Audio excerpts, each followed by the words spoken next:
na estrada nesta hora de ponta pode ficar descansado, tem sempre companhia no para-arranca aqui com o semáforo político, verde, amarelo, vermelho, que cores para os crimes que o Bloco de Esquerda pode ter cometido nos despedimentos que têm suscitado polémica no partido e também que cor ou que cores para o já designado Miguel Viterbo Dias Malagate.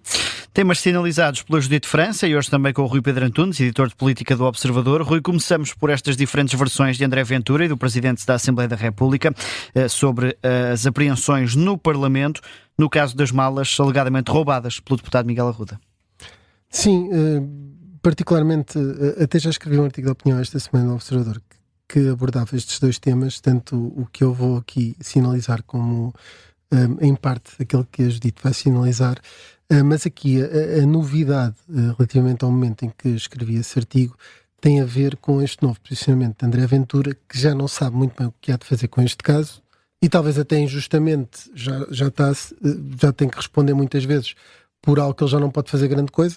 Na verdade ele não pode eliminar a Miguel Arruda de mais nenhuma forma do ponto de vista político, porque não há mais nada a fazer. De qualquer das formas, há uma coisa que ele tentou fazer, que foi apresentar-se como uma espécie de xerife que quase que denunciou, que disse que havia malas no Parlamento.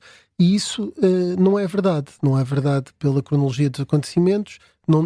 Quando estão duas versões em contradição, pode haver uma que é mais plausível e pode até haver uma cronologia dos acontecimentos que acaba por contrariar outra. Ora, desde mais ou menos de terça-feira que André Ventura sabia da história do deputado, foi quando todos soubemos, da terça-feira da outra semana, da semana passada. Na verdade, na quarta, pelo menos, já várias pessoas sabiam que o deputado andava cheio de malas, que havia deputados a dizer lá, inclusive um artigo da Inês André Figueiredo, que o diz aqui no Observador, e há outros. Ontem André Ventura pareceu muito irritado por alguns jornalistas dizerem isso, mas isso foi escrito. Os jornalistas escreveram isso. O facto de não identificarem as fontes é porque têm honestidade, lealdade profissional, etc. Para com pessoas que até são deputados do Chega e que merecem o mesmo respeito dos outros alvos de todos os outros partidos. Sim. Porque não tratam de forma diferente. Os deputados do Chega têm o mesmo direito, obviamente, ao anonimato, mesmo que André Ventura tenha pressionado para que fosse denunciado quem são esses deputados. E no meio disso tudo, além de ter ficado 2 dias calado sabendo que havia malas suspeitas num gabinete onde ainda por cima tinha o deputado do Chega, aparece a dizer quase como se o Chega fosse o grande denunciante daquela situação. Não. Houve material alegadamente roubado que foi guardado num gabinete do Chega e, portanto, houve matéria criminal dentro de um gabinete do Chega, com 2 deputados do Chega, um deixou de ser nessa altura, mas estava lá dentro o outro. E o que houve foi um contacto informal, como nós contámos, na quinta-feira, 2 dias depois, com o gabinete do PAR.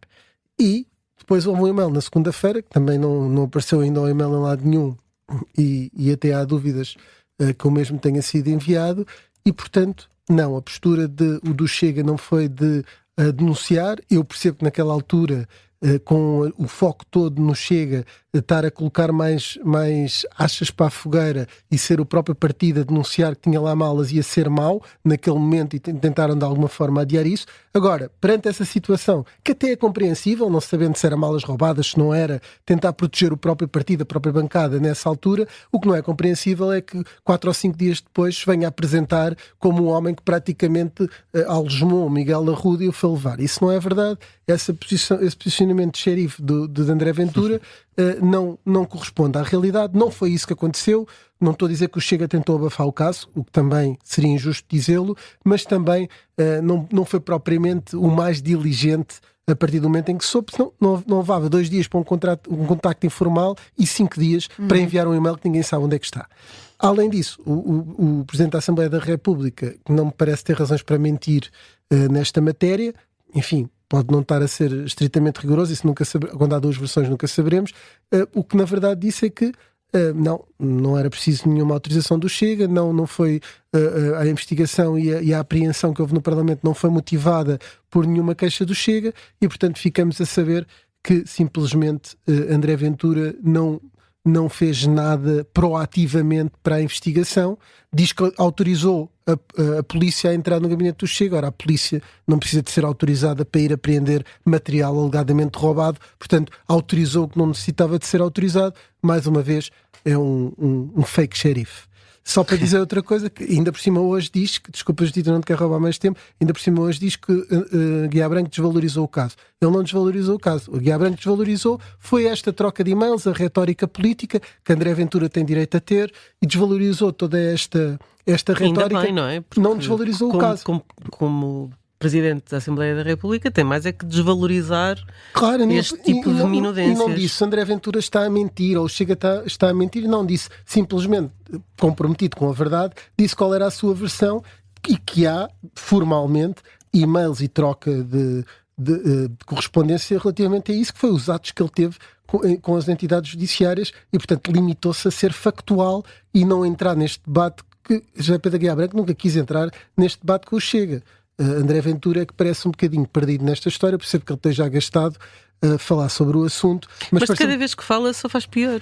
Perdão um bocadinho o pé, não é? André Ventura tem ao contrário do que muitas vezes as pessoas pensam, ele já chegou a dizer, a tentar imitar o Trump, uma loucura à meio da campanha, ou seja, são um inimigo do povo e estas coisas assim. Mas toda a gente sabe que André Ventura tem um fair play incrível a lidar com jornalistas. Tem mesmo. E em entrevistas no Observador, que estão longe de ser simpáticas, com perguntas muito escrutinadoras, como aliás fazemos com todos, ele respondeu sempre, na grande maioria das vezes, com um grande fair play e entendeu o trabalho do jornalista. Quando ele não está a fazer, está a retroceder, porque de facto uma das coisas que André Ventura sempre teve foi compreender esse lado do jornalista, menos quando está a falar lá para a sua claque aí ele cede-se um bocadinho, mas sempre compreendeu, e no trato humano foi um líder partidário do qual os jornalistas não podem ter grandes queixas. Ontem excedeu-se, naturalmente que se excedeu. Sinal vermelho para André Ventura. Para fake xerife Ventura, já temos título para este semáforo político. Judite, ainda também aqui do Foro da Justiça, mas noutro tema, os contratos laborais do Bloco de Esquerda e os crimes que o partido pode ter cometido. Uhum. E como falávamos há pouco, também sobre o silêncio da Procuradoria-Geral da República, que não responde ao Observador, que já questionou por diversas vezes quais são as consequências legais, porque das consequências políticas já falámos. E nós estamos a falar, para quem não sabe ou não se recorda bem, do caso das duas trabalhadoras que tinham sido mães recentemente, que ainda estavam a amamentar, e essas duas trabalhadoras terão assinado falsos contratos a termo sem que estivessem de facto a trabalhar. Esse expediente serviu como uma espécie de indenização pela extinção de posto de trabalho. Está ainda por perceber o porquê desta opção, já que por extinção de posto de trabalho também teriam direito à indenização, mas a coisa aqui não é de sumenos, porque podemos estar a falar de crimes de falsificação de documentos, porque o contrato é falso. Aliás, Mariana Mortágua já veio dizer que fizeram este contrato para garantir um vencimento, exatamente porque estas mães estavam claramente numa situação de fragilidade. Portanto, a própria reconhece que estas mães estavam numa situação de fragilidade e que mesmo assim foram as escolhidas para serem despedidas. Mas das pessoas com que o Observador falou, Luís Rosa e o João Paulo Godinho, pode estar aqui também um caso de fraude à Segurança Social, que é ainda mais grave.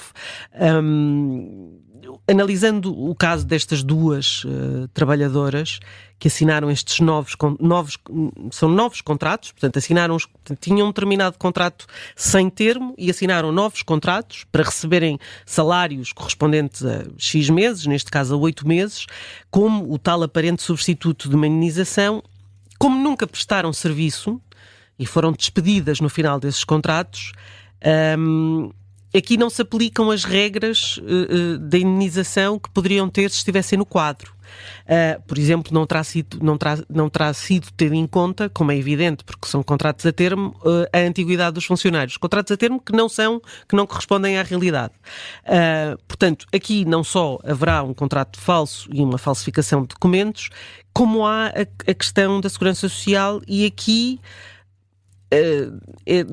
não parece fácil de perceber, mas é fácil de perceber, porque continuaram a ser sujeitas a descontos para a Segurança Social, e isso contribuiu para as suas futuras pensões, o que não teriam direito se não estivessem a trabalhar, e portanto isso pode constituir um crime de burla à Segurança Social. Feita esta nota, a questão é que o Observador questionou a Procuradoria-Geral da República, mais do que uma vez, sobre a eventual abertura do inquérito criminal. Até ao momento teve zero resposta. E, portanto, como compete ao Ministério Público abrir aqui o inquérito, é preciso apurar factos e é preciso uma resposta da Procuradoria-Geral da República e, portanto, até haver uma resposta, o semáforo é vermelho. Se não te importas dar uma segunda cor, agora davam verde. Tudo o que tu quiseres. Porque eu queria falar do Tribunal de Contas que decidiu deixar a conta que tinha no Facebook e no X por considerar que violam a legislação nacional e europeia. São redes que já foram sancionadas por violação de direitos fundamentais, designadamente por incumprimento da legislação de proteção de dados e, portanto, o Tribunal de Contas decidiu abandonar o X porque considera que o X abandonou a verificação de dados, assim como o Facebook, o que resultou na proliferação do discurso de ódio e, portanto, deixa de utilizar estas redes e passa a usar o seu site institucional. Eu acho interessante que um organismo oficial não queira estar nestas plataformas e, por isso, dou um verde ao Tribunal de Contas. Como se não bastasse, soube-se há pouco que a Faculdade de Ciências da Universidade de Lisboa trocou o X pelo Blue Sky, não quer ter presença no X, enquanto a plataforma for um espaço de propaganda, desinformação e intolerância. E ainda esta semana, a Agência Europeia do Medicamento tinha feito o mesmo, tinha passado o Twitter para o Blue Sky. Judite França sempre em cima do acontecimento e desse sinal verde. Vamos passar diretamente para um vermelho ainda, rapidamente, Rui Pedro Antunes, para a Iniciativa Liberal. Porquê? Sim, não é bem para a Iniciativa Liberal, é mais para o líder da Iniciativa Liberal, o atual líder e candidato. Há dois candidatos à Iniciativa Liberal. O Observador convidou com bastante tempo os dois candidatos. O Rui Malheiro aceitou, foi devidamente escrutinado, não foi uma entrevista como candidato lhe tivesse corrido particularmente bem, longe disso, mas podemos dizer que deu o corpo às balas de papel, veio aqui e pelo menos quis responder e quis esclarecer, ou tentar esclarecer as questões. Rui Rocha foi convidado e não quis vir ao Observador. Está tudo certo. Alegou uma questão de datas, nós demos um grande, em termos de calendário, a flexibilidade total, não é? Enfim, não dissemos que podemos entrevistar às 3 da manhã, mas se ele quiser vir ainda estamos disponíveis, mas demos total disponibilidade e no fim do dia há sempre essa justificação das agendas que não colhe, é preferível, tem todo o direito a não querer vir ao Observador, é preferível que diga não quero ir, não quero dar entrevistas, seja por que razão for, que são todas legítimas, mas este tipo de falta de coragem, mais que não seja, não para a entrevista, mas para dar uma resposta sincera, acho que não dignifica muito os líderes partidários que devem tentar esclarecer, e uma plataforma privilegiada para esclarecer é dar entrevistas a jornalistas. O Observador tem muitos ouvintes que são militantes da Iniciativa Liberal, como tem dos outros partidos todos, sendo um órgão nacional que é muito ouvido e muito lido, naturalmente que os militantes de todos os partidos ouvem muito ao Observador, inclusivamente os da Iniciativa Liberal. Rui Pedro Antunes e Judite França nesta edição do Semáforo Político na Tarde de Política. Está de regresso amanhã.